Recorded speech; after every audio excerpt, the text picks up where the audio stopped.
Good afternoon વિદ્યાર્થી મિત્રો. છેલ્લા લેક્ચરમાં આપણે પ્રવેગની ચર્ચા કરી. સરેરાશ પ્રવેગ અને તત્કાલીન પ્રવેગ કેવી રીતે મળે છે એના સૂત્રો દર્શાવવામાં આવેલા હતા. તો હવે આપણે આ સુરેખ પથ પરની ગતિમાં પ્રવેગની જ ચર્ચા કરવાની છે, પરંતુ એક્સ વિરુદ્ધ ટીના આલેખ પરથી સ્થાન વિરુદ્ધ સમયનો આલેખ તમને આપી દીધેલો હોય તો એના ઉપરથી પ્રવેગ ધન હશે, ઋણ હશે કે શૂન્ય હશે એ આપણે નક્કી કરવાનું છે. આલેખ ઉપરથી પ્રવેગની ચર્ચા જોઈ લે. બરાબર છે, ધ્યાન આપો બરાબર. તો ધારો કે કોઈ એક તમને આલેખ આપવામાં આવ્યો છે. વાય અક્ષ ઉપર સ્થાન છે, એક્સ અક્ષ ઉપર સમય આપેલો છે ટી. ધારો કે આ રીતનો એ આલેખ છે. તો આના પરથી પ્રવેગ આપણે સૂચવવો છે. પહેલી વસ્તુ તો તમે જાણો છો કે આપણે લાસ્ટ લેક્ચરમાં ચર્ચા કરી, પ્રવેગ એટલે શું? તો કે વેગના ફેરફારનો સમય દર, અથવા તો d square x by d t square. એટલે કે સ્થાન એક્સ ના વિધેયનું સમયની સાપેક્ષે દ્વિતીય વિકલન એટલે મળે તમને પ્રવેગ. હવે આ આલેખની અંદર તમારે ક્યારે પ્રવેગ ધન હશે, ક્યારે ઋણ હશે એ નક્કી કરવું છે. ઓકે, તો પેલું તો એક્સ વિરુદ્ધ ટીના આલેખમાં આલેખ ઉપર તરફ અંતર્ગોળ હોય. ઉપર તરફ આલેખ અંતર્ગોળ હોય એટલે કે આ આલેખ જે છે આ રીતનો હોય. આમ બરાબર, અહીંથી આપણે તમે ઉપરની બાજુથી જુઓ, અહીંથી નજર કરો એટલે અંતર્ગોળાકારનો દેખાય છે.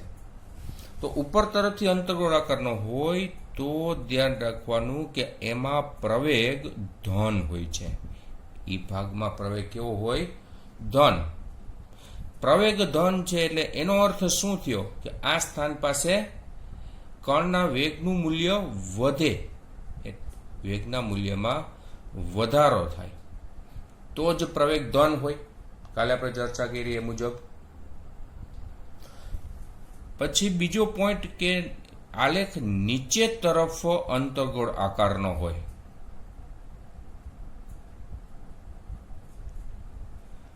એટલે આ રીતનો આલેખ હોય, નીચેથી જુઓ તો અંતર્ગોળ આકાર દેખાય છે. તો આ ભાગમાં કોઈ પણ બિંદુ પસંદ કરો તે બિંદુ પાસે પ્રવેગ ઋણ હોય. પ્રવેગ ઋણ હોય એટલે એનો મતલબ શું થયો? પ્રતિપ્રવેગ. બરાબર છે. પ્રતિપ્રવેગ ક્યારે ઉત્પન્ન થશે? તો કે વેગના મૂલ્યમાં ઘટાડો થાય તો. બહુ અગત્યના છે, ધ્યાન રાખજો. આ પોઈન્ટ ઉપરથી આપણે નક્કી કરવાનું છે પ્રવેગ ધન છે કે ઋણ છે કે જીરો છે. હવે ત્રીજી બાબત આપણે જોઈએ કે આલેખ જે છે ને કોઈ પણ બિંદુ પાસે વક્ર સ્વરૂપમાં ન હોય. બરાબર, એટલે કે આલેખ જે છે સુરેખા સ્વરૂપે હોય, વક્રતા ન હોય, સુરેખા સ્વરૂપે હોય આ રીતનો. તો તે સ્થાને પ્રવેગ કેટલો હોય? તો કે 0 હોય. પ્રવેગ શૂન્ય હોય. પ્રવેગ શૂન્ય હોય એટલે વેગમાં વધારો થાય, ઘટાડો થાય? તો કે વધારો કે ઘટાડો બેમાંથી એક પણ નહીં થાય. વેગ એનો કેવો રહેશે? અચળ રહેશે. બરાબર, અચળ વેગ એટલે કે નિયમિત ગતિ થશે. પ્રવેગ શૂન્ય હોય એટલે વેગનો ફેરફાર ન થાય. વેગનો ફેરફાર ન થાય એટલે એનો મતલબ એમ થયો કે વેગ એનો અચળ છે. તો આ 3 પોઈન્ટ ખૂબ અગત્યના છે, મગજમાં ફિટ કરી દો આને. એટલે આના ઉપરથી આપણે ચર્ચા કરી શકશું કે આલેખમાં કયા સ્થાને પ્રવેગ જે છે ધન છે, ઋણ છે કે 0 છે. તો જો હું તમને પહેલા આ બિંદુ પસંદ કરું છું, આ બિંદુ પાસે તમારે પ્રવેગની વાત કરવાની છે. બરાબર, તો અહીંયા પ્રવેગ કેવો હશે? તો વિચારો. તો આ સ્થાને આલેખ કેવો છે? તો કે ઉપર તરફ અંતર્ગોળાકારનો છે. ઉપર તરફ અંતર્ગોળાકારનો હોય એટલે અહીંયા પ્રવેગ કેવો હોય? તો કે ધન હોય, ગ્રેટર ધેન 0 આ બિંદુ પાસે. ઓકે, ધારો કે તમને આ બિંદુ કહેવામાં આવ્યું છે તો આ બિંદુ પાસે વક્રતા નથી. આ આલેખમાં લગભગ આલેખ કેવો છે? સુરેખ છે. તો આ સ્થાને પ્રવેગ કેટલો હોય? શૂન્ય હોય. પ્રવેગ શૂન્ય હોય એટલે વેગ કેવો હશે? અચળ હશે. એવી જ રીતે તમે આ બિંદુ પસંદ કરો તો આ બિંદુ પાસે શું થશે? તો કે પ્રવેગ, અહીંયા જો આકાર કેવો છે? અંતર્ગોળાકાર છે. કઈ બાજુ અંતર્ગોળાકાર છે? નીચે તરફ. નીચે તરફ અંતર્ગોળ આકાર હોય તો પ્રવેગ કેવો હોય? ઋણ હોય, લેસ ધેન 0. બરાબર છે. આ બિંદુ પસંદ કરો તો આ બિંદુ લેશો તો ત્યાં આગળ અંતર્ગોળ આકાર કઈ બાજુ છે? ઉપર તરફ. ઉપર તરફ અંતર્ગોળ આકાર છે એટલે ત્યાં આગળ જે છે પ્રવેગનું મૂલ્ય કેવું હોય? ધન. એટલે અહીંયા a છે ઇઝ ગ્રેટર ધેન 0. હવે આ જ આલેખમાં આપણે વેગની વાત કરવી હોય તો વેગની ચર્ચા પણ આપણે લાસ્ટ લેક્ચરમાં કરેલી છે. એક્સ વિરુદ્ધ t ના આલેખનો ઢાળ એટલે થાય વેગ. પછી ઈ ઢાળ ક્યારે ધન હોય, ક્યારે ઋણ હોય અને ક્યારે 0 હોય ઈ પણ આપણે ચર્ચા કરેલી છે. ઢાળ જ્યારે ધન હોય ત્યારે વેગ ધન હોય, ઢાળ ઋણ હોય ત્યારે વેગ ઋણ હોય. બરાબર. ઢાળ 0 હોય ત્યારે વેગ 0 હોય. તો આપણે જો આ પેલું બિંદુ પસંદ કર્યું હતું, અહીંયા આગળ આપણે વિચારવો જોઈએ. અહીંયા આગળ આપણે ઢાળ શોધવું હોય. ઢાળ શોધવા માટે અહીં શું કરવું પડશે? આ વક્ર આલેખ છે એટલે સ્પર્શક દોરવો પડે. સ્પર્શક દોરો એટલે આપણે એમ કીધું કે આ રીતનો જે છે ને સ્પર્શક હોય તો ત્યાં આગળ ઢાળ કેવો હોય? ધન હોય. ઢાળ ધન હોય એટલે આ સ્થાને વેગ કેવો હોય? ધન, ગ્રેટર ધેન 0. બરાબર છે. અહીંયા આગળ જોશો તો આ આલેખ જે છે આવી રીતનો આલેખ હોય એટલે એનો ઢાળ કેવો હોય? ધન હોય. એટલે અહીંયા પણ વેગ કેવો થશે? ધન, ગ્રેટર ધેન 0. બરાબર. એટલે અહીંયા વેગ જે છે ધન છે પણ કોઈ એક નિશ્ચિત કિંમત છે કારણ કે પ્રવેગ શૂન્ય છે. પ્રવેગ શૂન્ય છે એટલે વેગ અચળ હોય. એટલે કોઈ ધન એવું અચળ મૂલ્ય હોય. આ સ્થાને વેગ ધન અને અચળ મૂલ્ય ધરાવતો હોય. આ સ્થાન વિચારો, ત્યાં પ્રવેગ ઋણ છે પણ વેગ નક્કી કરવા માટે આ બિંદુ પાસે સ્પર્શક દોરો. તો આ સ્પર્શક આ રીતનો બન્યો તો આ સ્પર્શકનો ઢાળ કેવો હોય છે? ઋણ હોય છે. એટલે m ઇઝ લેસ ધેન 0. બરાબર. એટલે વેગ આ સ્થાને ઋણ મળશે. એટલે આ સ્થાને પ્રવેગ ઋણ છે એટલે પ્રતિપ્રવેગ છે. આવો અર્થ થયો. બરાબર છે. એવી જ રીતે આ બિંદુ પાસે પ્રવેગ ધન છે. બરાબર. પણ સ્પર્શક દોરવામાં આવે તો આ સ્પર્શક જે છે જો એક અક્ષને સમાંતર છે, સમક્ષિતિજ છે. સમક્ષિતિજ હોય એટલે ઢાળ કેટલો હોય? 0 હોય. ઢાળ 0 હોય એટલે આ સ્થાને વેગ 0 હોય. આ સ્થાને વેગ કેવો થશે? 0. ક્લિયર? સમજાઈ ગયું બધા વિદ્યાર્થીઓને? તો આલેખ x વિરુદ્ધ t ના આલેખ પરથી પ્રવેગની સંજ્ઞા કેવી હોય એનો ખ્યાલ તમને મળ્યો. પરંતુ ઈ પ્રવેગ ધન છે કે ઋણ છે કે 0 એ જ ખ્યાલ આવે છે પણ પ્રવેગનું મૂલ્ય આ આલેખ ઉપરથી જાણી શકાતું નથી. જો તમારે પ્રવેગનું મૂલ્ય જાણવું હોય તો એના માટે વેગ વિરુદ્ધ સમયના આલેખની જરૂર પડે. એટલે હવે આપણે જે પોઈન્ટની ચર્ચા કરીએ છીએ એ વેગ વિરુદ્ધ સમયના આલેખની ચર્ચા કરીએ છીએ. તો વેગ વિરુદ્ધ સમયના આલેખ પરથી પ્રવેગ શું મળે? આમાં તો કે પ્રવેગનું મૂલ્ય મળશે. બરાબર. આના ઉપરથી આ આલેખ ઉપરથી મળે પ્રવેગ કેટલા મૂલ્યનો છે. ક્લિયર? સમજાય છે?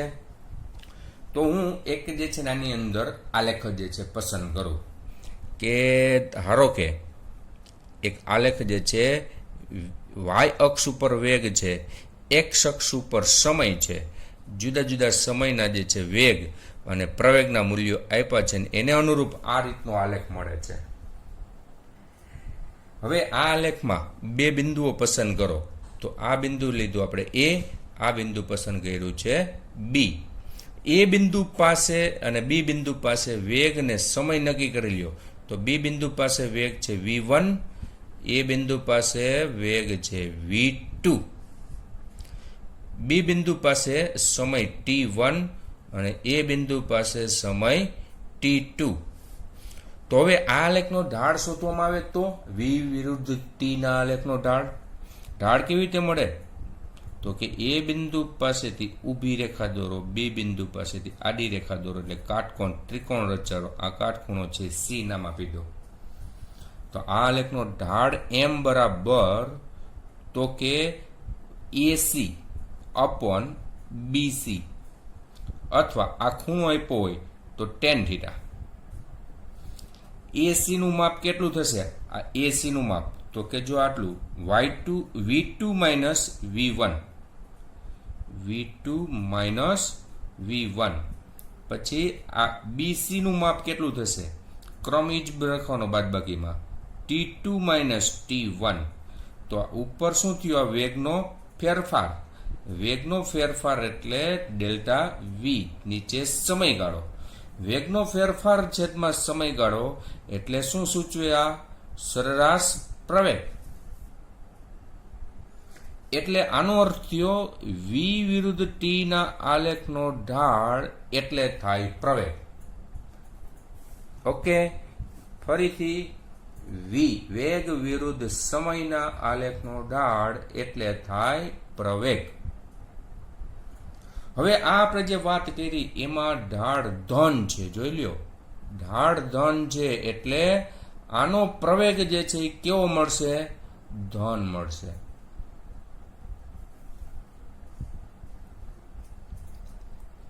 ધારો કે આ રીતનો આલેખ છે, વેગ વિરુદ્ધ સમયનો આલેખ.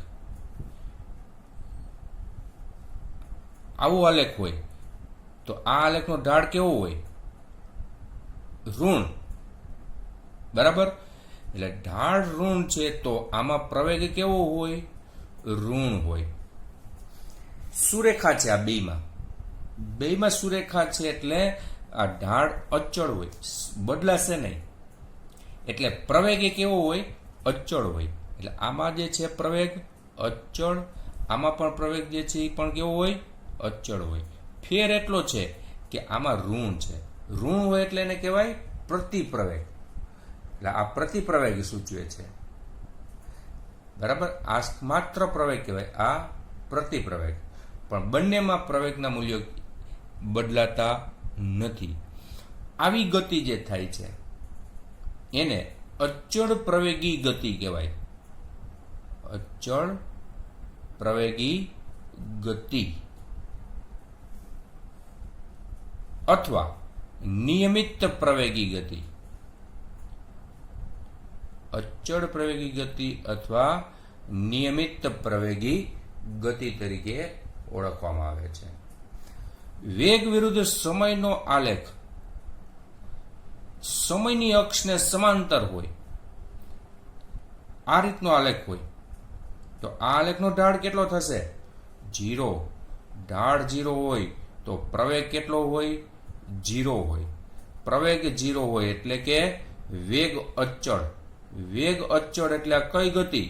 અચળ વેગી ગતિ અથવા તો નિયમિત ગતિ તરીકે ઓળખવામાં આવે છે, જેની આપણે ચર્ચા કરી ગયા છીએ. માનો કે એવું બન્યું કે વેગ વિરુદ્ધ સમયનો આલેખ તમને વક્ર સ્વરૂપમાં આપેલો છે. v વિરુદ્ધ t નો આલેખ આ રીતનો વક્ર સ્વરૂપે આપેલો હોય તો આનો ઢાળ અચળ નથી. તેથી યાદ રાખજો, આનો પ્રવેગ અચળ ન હોય. પ્રવેગ અચળ ન હોય એટલે કોઈ પણ સમયે તમારે પ્રવેગ શોધવો હોય તો એ સમયને અનુરૂપ આલેખ પરનું જે બિંદુ હોય તે બિંદુએ સ્પર્શક દોરવો પડે અને આ સ્પર્શકનો ઢાળ શોધવો પડે. આ સ્પર્શકનો ઢાળ જે આવે એ આ બિંદુ પાસે તે કણનો પ્રવેગ સૂચવે છે. તો આમાં જુદા જુદા બિંદુ પાસે ઢાળ જુદો જુદો થશે એટલે પ્રવેગ સતત સમય સાથે બદલાય છે. આને કહેવાય અનિયમિત પ્રવેગી ગતિ. અનિયમિત પ્રવેગી ગતિ. બરાબર. પ્રવેગનું મૂલ્યમાન નિશ્ચિત નથી, અચળ રહેતું નથી.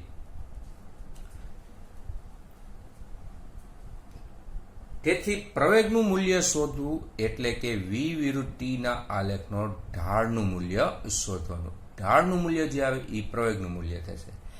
આમાં આપણે ચર્ચા કરી કે x વિરુદ્ધ t નો આલેખ છે એના ઉપરથી પ્રવેગનું મૂલ્ય નથી મળતું.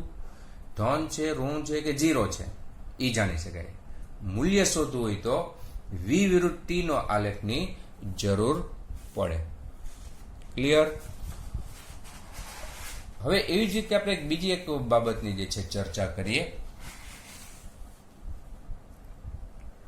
વેગ વિરુદ્ધ સમયનો આલેખ હોય તો એના ઉપરથી પથ લંબાઈ અને સ્થાનાંતર પણ શોધી શકાય. પથ લંબાઈ અને સ્થાનાંતર.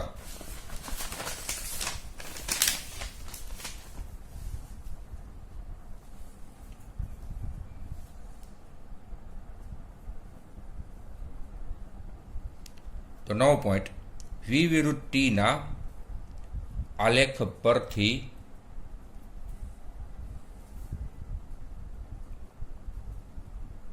પથ લંબાઈ અને સ્થાનાંતર કેવી રીતે મળે.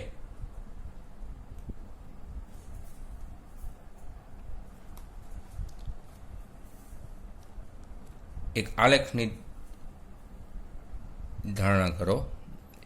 v વિરુદ્ધ t નો આલેખ છે. હવે આ આલેખમાં આ રીતનો તમને v વિરુદ્ધ t નો આલેખ આપવામાં આવ્યો છે. તો આ આલેખ અને સમયની અક્ષ છે એની વચ્ચે ઘેરાયેલો વિસ્તાર એટલે આટલો વિસ્તાર થયો. આ વિસ્તારનું ક્ષેત્રફળ શોધવું હોય તો શું થાય? તો કે લંબાઈ ગુણ્યા પહોળાઈ. અહીંયા આગળ જે છે વેગનું મૂલ્ય હશે કંઈક નિશ્ચિત. ધારો કે v, અહીંયા સમય 0, અહીંયા જે છે સમય થાય છે t. તો આ આલેખમાં ક્ષેત્રફળ શોધવામાં આવે. v વિરુદ્ધ t ના આલેખનું ક્ષેત્રફળ શોધો.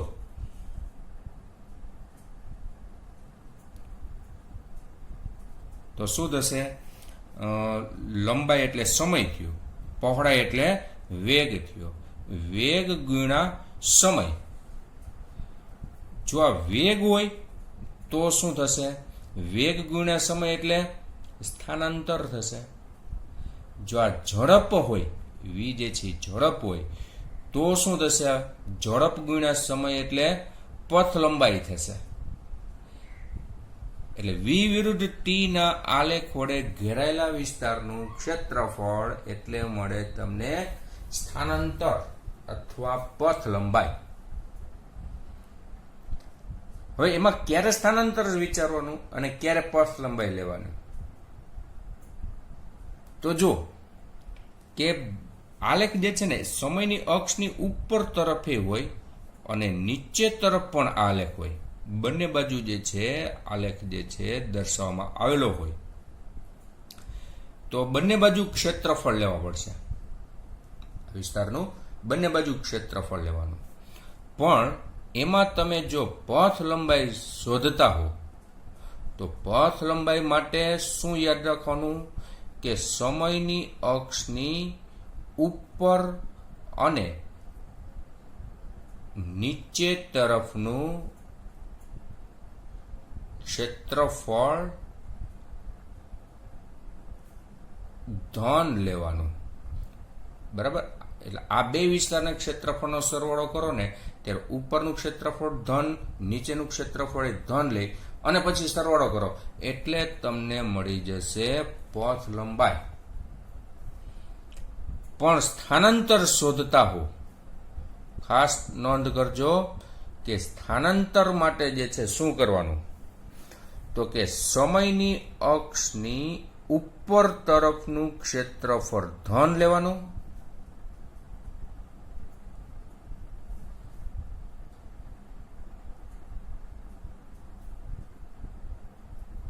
અને નીચે તરફનું ક્ષેત્રફળ ઋણ લેવામાં આવે છે અને પછી એનો બેઝિક સરવાળો કરી નાખો એટલે તમને શું મળશે? સ્થાનાંતર. બરાબર. પથ લંબાઈ શોધવી હોય તો બધું ક્ષેત્રફળ પ્લસ જ લેવાનું. સ્થાનાંતરમાં યાદ રાખવાનું સમયની અક્ષની ઉપરનું પ્લસ, નીચે તરફનું માઇનસ અને પછી એનો સરવાળો કરવાનો એટલે કે બેઝિક સરવાળો કરવાનો થશે.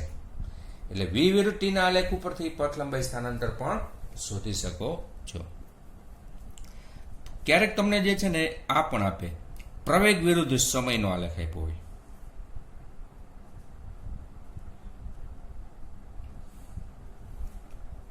પ્રવેગ વિરુદ્ધ સમયનો આલેખ. ધારો કે વાય અક્ષ ઉપર છે પ્રવેગ, એક્સ અક્ષ ઉપર છે સમય. અચળ પ્રવેગ હોય તો આ રીતનો આલેખ થશે સમક્ષિતિજ. હવે આ આલેખ અને સમયની અક્ષ વચ્ચે ઘેરાયેલા વિસ્તારનું ક્ષેત્રફળ શોધો. એટલે આ વિસ્તાર થયો, આ વિસ્તારનું ક્ષેત્રફળ શું થશે? તો કે લંબાઈ શું છે? લંબાઈ તરીકે સમય છે અને પહોળાઈ તરીકે અહીંયા શું માપ હોય? પ્રવેગનું માપ હોય. બરાબર. એટલે આ આલેખનું ક્ષેત્રફળ એટલે પ્રવેગ ગુણ્યા સમય. પ્રવેગ ગુણ્યા સમયગાળો થયો. પ્રવેગ ગુણ્યા સમયગાળો એટલે શું થાય? તો કે વેગનો ફેરફાર થાય. એટલે એ વિરુદ્ધ ટી ના આલેખ અને સમયની અક્ષ વચ્ચે ઘેરાયેલા વિસ્તારનું ક્ષેત્રફળ એટલે મળશે તમને વેગમાં થતો ફેરફાર. ડેલ્ટા વી મળે, ખાસ યાદ રાખજો. પૂછી શકાય એવો પણ છે આ પણ ટોપિક. ક્લિયર આટલું? હવે આપણે આગળના પોઈન્ટમાં નિયમિત પ્રવેગી ગતિ હોય એટલે કે અચળ પ્રવેગી ગતિની ચર્ચા કરીએ.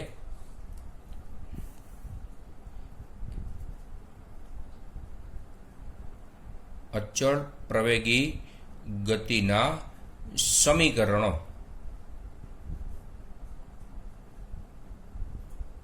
ત્રણ સમીકરણો મગજમાં ફિટ કરી દેવાના છે, કારણ કે એના ઉપરના જ બધા જ સૂત્રો છે, બધા જ એમસીક્યુ એના ઉપરથી પૂછાય. ત્રણ સમીકરણો આવડી ગયા, યાદ રહી ગયા એટલે મોસ્ટ ઓફ એમસીક્યુ સોલ્વ કરી શકશો. અચળ પ્રવેગી ગતિનું પ્રથમ સમીકરણ કે અંતિમ વેગ v બરાબર પ્રારંભિક વેગ v0 પ્લસ at. v બરાબર v0 પ્લસ at. બીજું સમીકરણ સ્થાનાંતર x બરાબર v0t plus 1/2 at square. x equal to v0t plus 1/2 at square. ત્રીજું સમીકરણ v square minus v0 square is equal two 2ax. v square minus v0 square is equal two 2ax. આ ત્રણેય સમીકરણો ક્યારે વાપરવાના? તો કે કોણની ગતિની શરૂઆત જે છે ને ઉદ્ગમ બિંદુ પરથી થઈ હોય ત્યારે. અહીંથી ગતિની શરૂઆત થઈ હોય તો એનું પ્રારંભિક સ્થાન ધારો કે x0, તો એના બરાબર કેટલા થશે? 0. પછી કોઈ t સમયે આ બિંદુ પાસે પહોંચે એટલે અહીંયા જે છે સ્થાન જે છે એ x, એટલે આનું સ્થાનાંતર શું થશે? x minus x0. આ તો 0 છે એટલે સ્થાનાંતર થશે x. પણ જો એને બદલે યાદ રાખજો કે એની ગતિની શરૂઆત જે છે x અક્ષ ઉપર થતી હોય પણ ઉદ્ગમ બિંદુ પરથી ગતિની શરૂઆત ન કરે, અહીંથી ગતિ શરૂ કરી, બરાબર, ગતિની શરૂઆત કરે ત્યારે સમય t બરાબર 0, તો આ પ્રારંભિક સ્થાન થશે x0 is not equal to 0.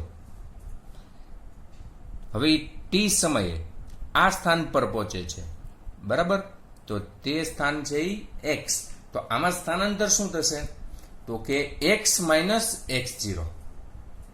એટલે ઉપરોક્ત બંને સમીકરણો જે છે એમાં પહેલું સમીકરણ જે છે એમાં કોઈ ફેર પડશે નહીં, v is equal two v0 plus 80.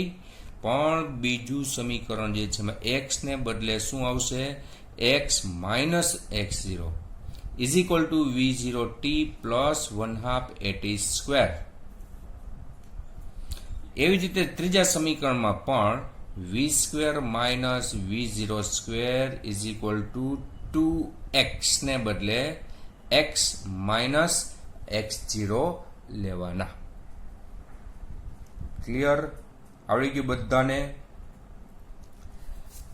હવે અચળ પ્રયોગી ગતિ માટે એક સૂત્ર અગત્યનું છે કે nમી સેકન્ડમાં કાપેલું અંતર, nમી સેકન્ડમાં કાપેલું અંતર આ કઈ રીતે તમે મેળવી શકો. બરાબર છે? એટલે nમી સેકન્ડમાં કાપેલો અંતરનું સૂત્ર આપણે દર્શાવીએ dn, n છે nમી સેકન્ડ. તો એના બરાબર સૂત્ર v0 plus a/2 2n minus 1. બરાબર? nમી સેકન્ડમાં કાપેલું અંતરનો મતલબ શું થયો કે માનો કે અહીંથી ગતિની શરૂઆત થઈ, અહીંયા t બરાબર 0, એ ગતિ કરી અને કણ જે છે અહીંયા પહોંચે છે. ક્યારે? તો કે n સેકન્ડ થાય ત્યારે. આની આગળની સેકન્ડ કઈ કહેવાય તો કે n-1, એટલે આ n-1 સેકન્ડ. તો nમી સેકન્ડમાં કાપેલું અંતર, nમી સેકન્ડમાં કાપેલું અંતર એટલે છેલ્લી સેકન્ડ જે છે ને એમાં કાપેલું અંતર. એટલે આ અંતર જે છે એ આપણે મેળવવાનું છે. બરાબર? આની સાબિતી નથી આપતો, બોર્ડના લેક્ચરમાં તમે બધા સાબિતી કરેલી હશે. માત્ર અત્યારે જે છે આપણે યાદગીરી રૂપે આ સૂત્ર જે છે દર્શાવીએ છીએ. આમાં કરવાનું શું તો કે 0 થી n સેકન્ડમાં કાપેલું અંતર શોધી લેવાનું. બરાબર? આ અચળ પ્રયોગી ગતિના સમીકરણનો ઉપયોગ કરીને બીજા નંબરનું સમીકરણ છે એનો ઉપયોગ કરી અને n સેકન્ડમાં કાપેલું અંતર શોધવાનું.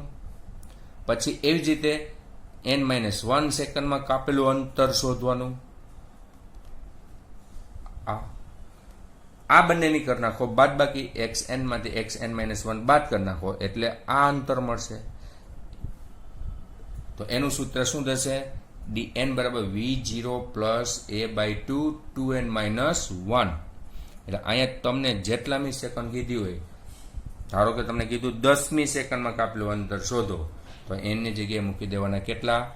10.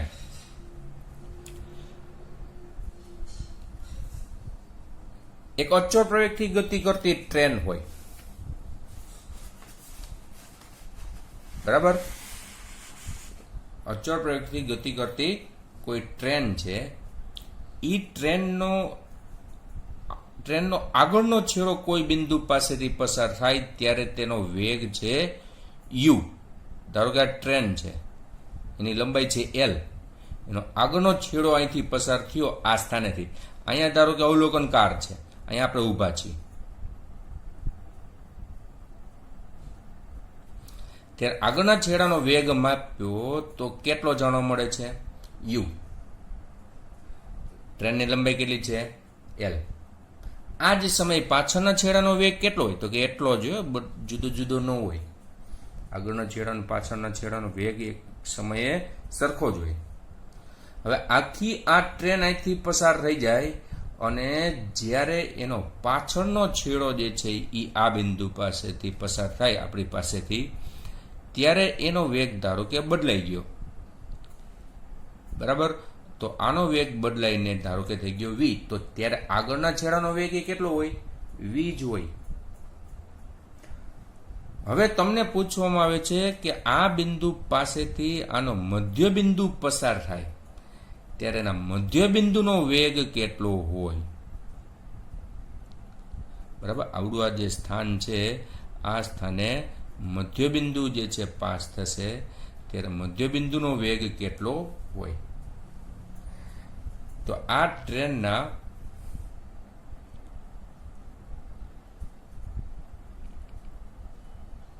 મધ્યબિંદુનો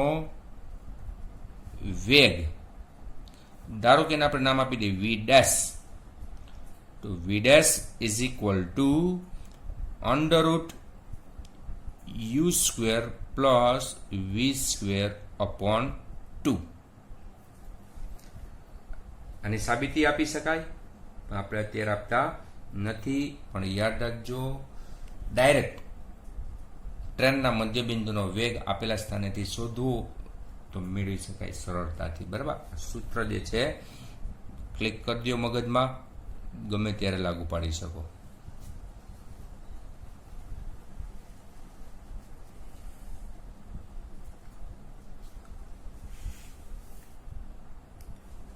નેક્સ્ટ ટોપિક આપણે ચર્ચા કરીએ સ્ટોપિંગ ડિસ્ટન્સ.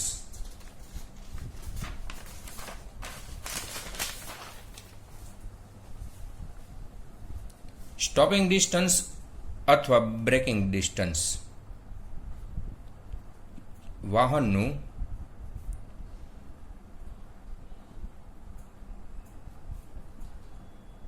સ્ટોપિંગ ડિસ્ટન્સ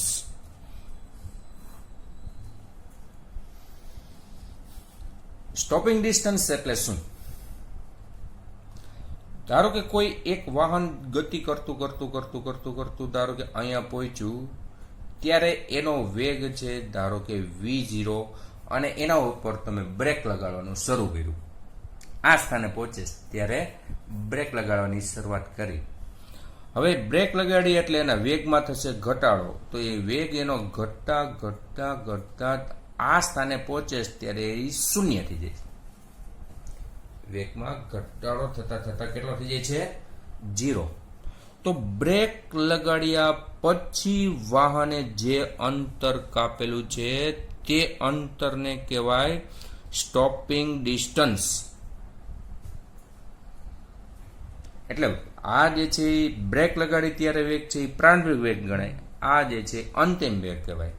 તો તમારી પાસે બે વેગ છે અંતર, એટલે અચળ પ્રવેગી ગતિનું જે ત્રીજું સમીકરણ હતું એનો ઉપયોગ કરીને આ સ્ટોપિંગ ડિસ્ટન્સ કેટલું છે એ શોધી શકશો. તો આ સ્ટોપિંગ ડિસ્ટન્સનું સૂત્ર x બરાબર v0² અપોન 2a. અચળ પ્રવેગી ગતિનું ત્રીજું સમીકરણ જે છે તમે એપ્લાય કરશો એટલે આ સૂત્ર મળશે. v0 એટલે શું? બ્રેક લગાડી ત્યારનો વેગ. a એટલે શું? તેમાં ઉત્પન્ન થતો પ્રતિપ્રવેગ. વેગમાં ઘટાડો થાય છે એટલે શું કહેવાય? પ્રતિપ્રવેગ. આને કહેવાય સ્ટોપિંગ ડિસ્ટન્સ. એટલે આ પણ ઉપયોગી છે સૂત્ર.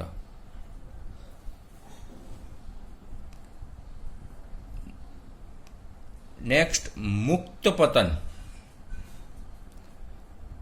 મુક્ત પતન કરતા પદાર્થ માટે અચળ પ્રવેગી ગતિના સમીકરણો. તો મુક્ત પતન કરતો પદાર્થ જે છે એનો પ્રવેગ કેટલો હોય? તો કે ગુરુત્વ પ્રવેગ જેટલો. ગુરુત્વ પ્રવેગનું મૂલ્ય તો નિશ્ચિત છે, અચળ છે, એટલે અચળ પ્રવેગી ગતિના સમીકરણો લાગુ પાડી શકો. કે ધારો કે તમે જે છે ને અહીંયા કોઈ એક પદાર્થ જે છે એને મુક્ત પતન કરાવો છો. મુક્ત પતન કરાવો એટલે પ્રારંભનો વેગ 0 હોય, અને જો ત્યાંથી તમે એને ફેંકશો અમુક વેગથી તો એ વેગ તમને આપી દીધો હોય. હવે ઈ કણ નીચે તરફ ગતિ કરતો જાય એટલે શું થશે? એના વેગમાં વધારો થતો જશે.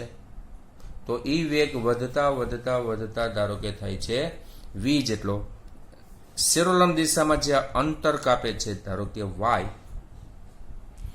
બરાબર. તો અચળ પ્રવેગી ગતિનું પ્રથમ સમીકરણ છે શું હતું? v બરાબર v0 પ્લસ at. આપણે નીચે તરફ જે છે ને ઋણ y અક્ષ ધારીએ તો પ્રવેગ એનો નીચે તરફ છે, તો આને માઇનસ લઈ શકો. એટલે એની જગ્યાએ શું હશે? -gt. બીજું સમીકરણ હતું સ્થાનાંતરનું, બરાબર. તો એને સ્થાનાંતર કેટલું કરેલું છે? અહીંથી અહીં સુધીનું y જેટલું. તો y બરાબર v0t -1/2 gt². ત્રીજું સમીકરણ v square minus v0 square is equal two minus 2gy. 2 A x હોય ને, એ ને બદલે g માઇનસ g અને y ને બદલે એટલે x ને બદલે y દર્શાવ્યો છે. એટલે અચળ પ્રાયોગિક ગતિના ત્રણેય સમીકરણો આ રીતના દર્શાવી શકો. આના આલેખની જે છે આપણે વાત કરીએ તો પેલો આપણે જે છે જો આ આલેખ દર્શાવીએ સ્થાનાંતર વિરુદ્ધ સમયનો આલેખ. અહીંયા સમય છે સેકન્ડમાં, આ જે છે સ્થાનાંતર y ધારો કે મીટરમાં, બરાબર. પ્રારંભનો વેગ જે છે આપણે 0 જે છે, પ્રારંભનો વેગ 0 લઈ લ્યો. ગતિની જે શરૂઆત થાય છે એ ધારો કે ઉદ્ગમ બિંદુ છે આવડવા, આ જે છે આખી y અક્ષ છે. તો પ્રારંભમાં જે છે t બરાબર 0 ત્યારે y બરાબર 0. પછી આ સમીકરણ જે છે એમાં સમય જેમ વધતો જશે એમ શું થશે, y માં ફેરફાર થતો જશે. અને આ સમીકરણ જે છે આ સમીકરણ પરવલયનું સમીકરણ છે. એટલે આનો આલેખ આવી રીતનો પરવલયાકાર આવશે. એવી જ રીતે વેગ v વિરુદ્ધ સમયનો આલેખ દર્શાવવો હોય, અહીંયા આપણે વેગના મૂલ્યો દર્શાવો. આમાં જો વેગ v આવે છે વિરુદ્ધ સમય, તો આ સુરેખાનું સમીકરણ છે. જો y mx + c જેવું સૂત્ર છે. એટલે આનો આલેખ જે છે આ રીતનો સુરેખા મળશે. ત્રીજો આલેખ દર્શાવીએ પ્રવેગ વિરુદ્ધ સમયનો આલેખ. પ્રવેગ વિરુદ્ધ સમય. તો જો આ પદાર્થને આપણે મુક્ત પતન કરાયું એટલે વેગમાં વધારો થતો ગયો, એટલે આનો પ્રવેગ વધશે કે ઘટશે, તો કે પ્રવેગ વધે નહીં ઘટે નહીં, અચળ હોય. કારણ કે એ તો ગુરુત્વ પ્રવેગ જેટલા પ્રવેગથી ગતિ કરે છે. એટલે પ્રવેગનું મૂલ્ય સમય સાથે અચળ જળવાઈ રહે. એ મૂલ્ય કેટલું હોય, 9.8 મીટર પર સેકન્ડ સ્ક્વેર.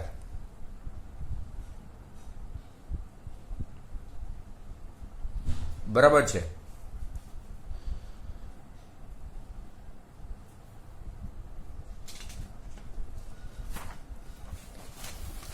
આગળના ટોપિકમાં આપણે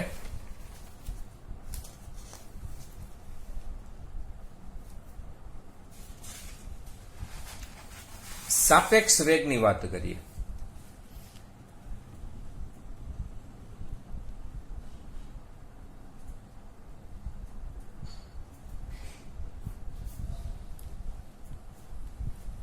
સાપેક્ષ વેગ શું દર્શાવે?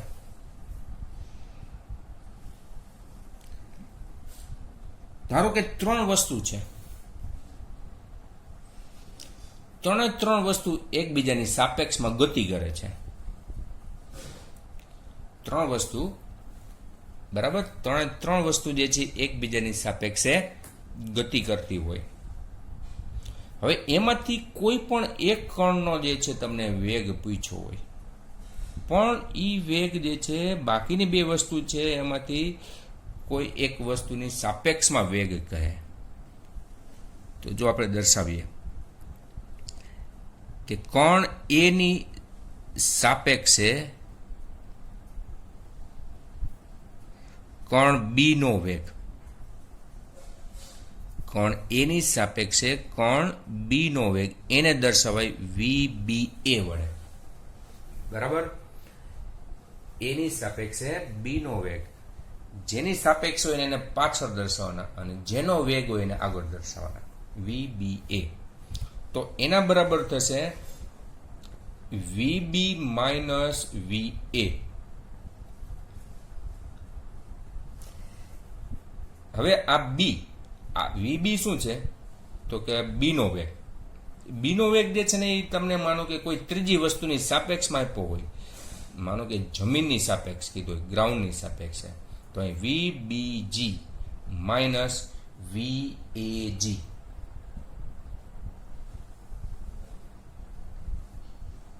આવી જ રીતે બી ની સાપેક્ષે કણ એનો વેગ શોધવાનો હોય તો શું થશે? VAB, બીની સાપેક્ષ એનો વેગ. તો આના બરાબર સૂત્ર VAG માઇનસ VBG. બે સૂત્રો જે છે ને તમે જુઓ તો આની આગળ માઇનસ લગાડી દો પેલા સમીકરણ, એટલે આવડું બની જશે. એટલે તમે એમ કહી શકો VBA is equal two minus VAB. એની સાપેક્ષે બી નો વેગ, એટલે કે બી ની સાપેક્ષે એના વેગના મૂલ્ય જેટલો પણ એની વિરુદ્ધ દિશામાં હોય.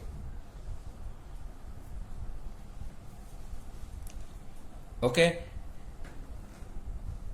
સાપેક્ષ સ્થાનાંતર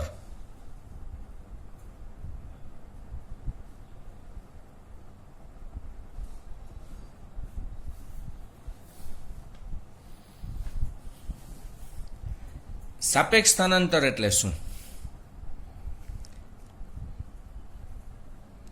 એક પરિમાણમાં બે કણ ગતિ કરે છે, એક અક્ષ ઉપર ગતિ કરે છે બંને કણો.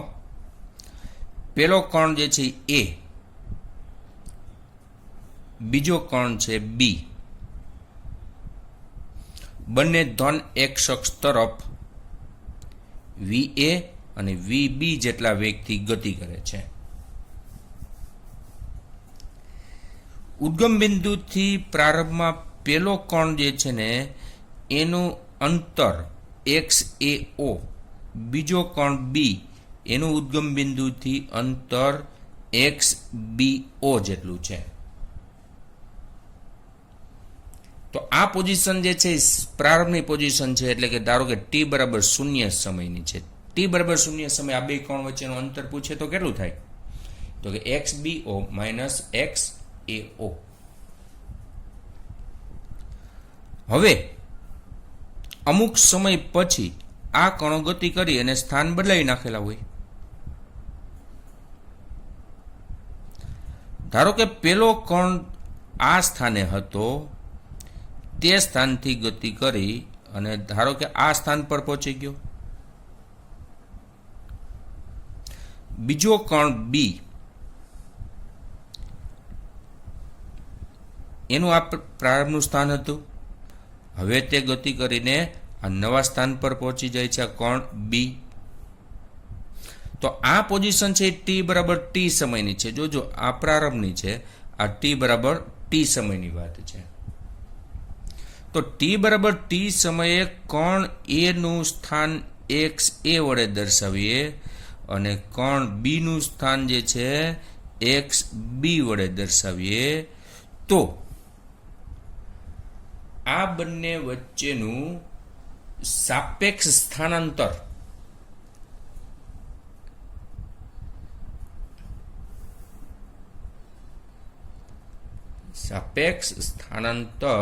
t સમયે તો કે XB minus XA is equal two સૂત્ર એનું તો કે XBO minus XAO plus VB minus VA into T. શું? કોઈ પણ t સમયે એની સાપેક્ષે બી નું સ્થાન અથવા તો સ્થાનાંતર XB માઇનસ XA બરાબર XBO minus XAO plus VA minus VB into T. હવે આના ઉપરથી આપણે ત્રણ કેસની ચર્ચા કરીએ. પેલો કેસ ધારો કે એવો છે, બંનેનો વેગ છે ને સરખો છે, એક સીધા જ રસ્તા ઉપર બે બસ જતી હોય એક સરખા વેગથી જ, તો એ બે વચ્ચેનું ડિસ્ટન્સ ગમે તે સમય માપો તો કેટલું હોય? તો કે સરખું જ હોય. તો જો આ સૂત્ર ઉપરથી જોઈ શકાય, આ બાદબાકી કેટલી થશે? 0. એટલે XB minus XA is equal two શું આવે? તો કે XBO માઇનસ XAO. તો આ પ્રારંભમાં જે છે બંને વચ્ચેનું અંતર સૂચવે છે. આ પદ જે છે એ શું છે? તો કે કોઈ ટી સમયે જે છે આ બંને કણો વચ્ચેનું અંતર. તો પ્રારંભમાં અંતર તો એટલું જ અંતર ટી સમયે છે.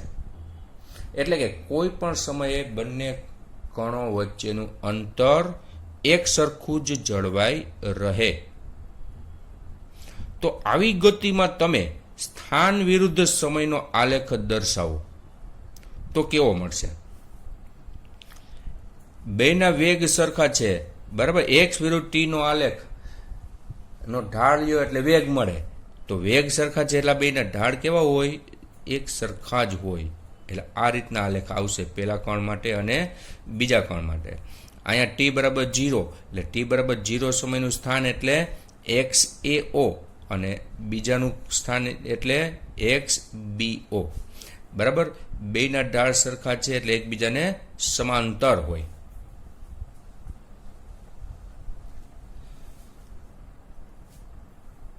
બીજો કેસ વિચારીએ, VA ગ્રેટર ધેન VB.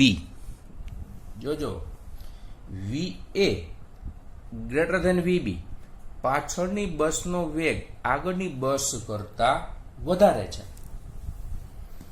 તો પાછળની બસ જે છે એ આગળની બસને ઓવરટેક કરે કે ન કરે? શું થશે આમાં? ઓવરટેક થશે. ઓવરટેક કરે એટલે બંને બસ જે છે બાજુ બાજુમાં આવી ગઈ હોય કે નહીં? આ બસ અને આ બસ બે એક જ સ્થાને આવી ગઈ, પાસે જ હોય.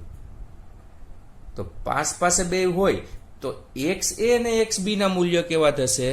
ઇક્વલ થશે. એટલે એક્સ એ બરાબર થશે એક્સ બી. નોંધ કરજો ખાસ, એક્સ એ બરાબર એક્સ બી થશે. એટલે આ બેની બાદબાકી કેટલી આવશે? તો કે 0. તો આ આપણું ઉપરોક્ત સમીકરણ છે, આ સાપેક્ષ સ્થાનાંતરનું, એમાં ડાબી બાજુ 0 મૂકી દેવાનું. પછી આ બધી કિંમતો તમને આપેલી હોય, એમાંથી માનો કે સમય પૂછ્યો હોય કે કયા સમયે બંને બસ એકબીજાને ઓવરટેક કરે છે, તો સમય ટી શોધી શકો. ઉપરની જેમ આમાં પણ આપણે આલેખની ચર્ચા કરીએ કે સ્થાન એક્સ વિરુદ્ધ સમય ટી નો આલેખ દર્શાવવો હોય તો પહેલી બસ જે છે એનો વેગ વધારે છે એટલે એનો ઢાળ કેવો આવશે? વધુ. બીજી બસ જે છે એનો વેગ ઓછો તો તેનો ઢાળ ઓછો આવશે. આ પ્રારંભના સ્થાન છે એક્સ એ ઓ અને એક્સ બી ઓ. આ સ્થાને શું થાય છે? આ સમયે બંનેના વેગ કેવા થાય છે? બંનેના સ્થાન કેવા મળે છે? સમાન. એટલે કે X A is equal to X B. એટલે કે જ્યારે ઓવરટેક કરે ને, એ ઓવરટેક કરે ત્યારનું આ સ્થાન છે, અને એને અનુરૂપ આવડો આ સમય સૂચવે છે. ત્રીજી વાતની ચર્ચા કરીએ કે X B is greater than X A, V B greater than V A હોય તો આનો અર્થ શું? આગળની બસનો વેગ વધારે, પાછળની બસનો વેગ ઓછો, તો આ બે બસ એકબીજાને ઓવરટેક કરશે? તો કે ક્યારેય ન કરે. એટલે આમાં શું થશે? બંને બસ વચ્ચેનું અંતર વધતું જાય. આ એક્સ બી માઇનસ એક્સ એ નું મૂલ્ય ક્રમશઃ વધતું જશે. તો આનો આલેખ દર્શાવવામાં આવે તો શું થશે? એનો પહેલાનો વેગ જે છે એ ઓછો છે એટલે એનો ઢાળ ઓછો હોય. આ એ. બીજી બસ જે છે આગળની બસ એનો વેગ વધુ છે એટલે એનો ઢાળ વધારે થશે. તો આ બંને આલેખ એકબીજાને છેદે નહીં. ક્લિયર? સમજી ગયા હવે? તો આ આખા ચેપ્ટરની અંદર ખૂબ ઉપયોગી હોય એવા બધા ટોપિક અને એના સૂત્રો, સિદ્ધાંત, એની આપણે અહીંયા ચર્ચા પૂર્ણ કરી. આટલા જે છે ને તમને સૂત્રો આવડતા હોય, બરાબર, આ 2 લેક્ચરમાં જે આપણે સૂત્રોની ચર્ચા કરી એ હોય એટલે MCQ જરૂર તમે સોલ્વ કરી શકો. આટલી વસ્તુ તમારે મગજમાં સરસ રીતે ગોઠવી દેવાની છે, જેથી JEE હોય, નીટ હોય કે ગુજકેટ હોય તો એને MCQ સરળતાથી સોલ્વ કરી શકો. ઓકે, આ ચેનલને સબસ્ક્રાઇબ કરો, શેર કરો અને લાઈક કરજો. બીજા ગ્રુપમાં તમારા જે છે મિત્રો જે કંઈ હોય એને આ જે ચેનલ શેર કરો. Thank you.